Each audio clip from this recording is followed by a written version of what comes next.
Raghurama Krishnamraju YSRCP rebel MP టీడీపీలో చేరిన విషయం తెలిసిందే. టీడీపీలో చేరితే ఈ రాజకీయ నాయకుడికి లోక్సభ నర్సాపురం సీటు దక్కుతుందని అందరూ భావించారు. కానీ ఆ విషయంలో టీడీపీ అధిష్టానం అతనికి హామీ ఇవ్వలేదు. బదులుగా చంద్రబాబు ఇటీవల రఘురామకృష్ణంరాజుకి ఉండి అసెంబ్లీ నియోజకవర్గం నుంచి టీడీపీ అభ్యర్థిగా పోటీ చేసే ఛాన్స్ ఇచ్చారు. అయితే సీటు ఇవ్వగానే సంబరం కాదు, ఆ అవకాశాన్ని సద్వినియోగం చేసుకుని గెలవాలి.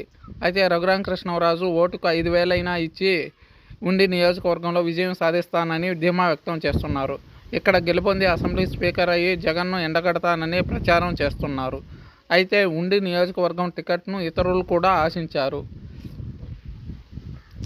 ముఖ్యంగా ఈ నియోజకవర్గంలో పోటీ చేసి గెలవాలని కలవపూడి శివ అలియాస్ శివరామరాజు, రాంబాబు అలియాస్ రామరాజు ఈ టికెట్ కోసం చాలానే ప్రయత్నించారు. అయితే వీరిద్దరికే కాకుండా రఘురామకృష్ణంరాజుకి ఆ టికెట్ దక్కింది. దాంతో వారి ఆగ్రహం మరింత ఎక్కువైంది. ఈ ఇద్దరు నేతలు రఘురామకృష్ణంరాజు రాజకీయాలకి రివర్స్ కూడా అవుతున్నట్లు తెలుస్తుంది.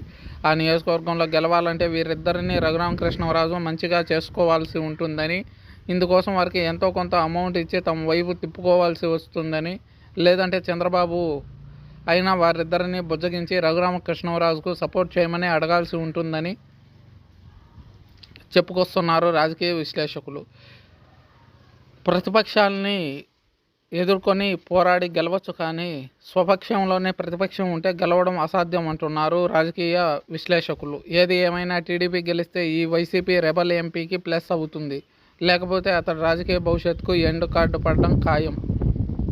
రెండు వైపులా చెడినట్లు కూడా అవుతుంది. మరి ఇతడి అదృష్టం ఎలా ఉందో తెలియాలంటే దాదాపు 60 రోజుల వరకు వెయిట్ చేయాల్సిందే. మరోవైపు ప్రస్తుత సీఎం ఏపీ జగన్ అద్భుతమైన ప్రసంగాలతో ప్రజలను బాగా ఆకట్టుకుంటున్నారు.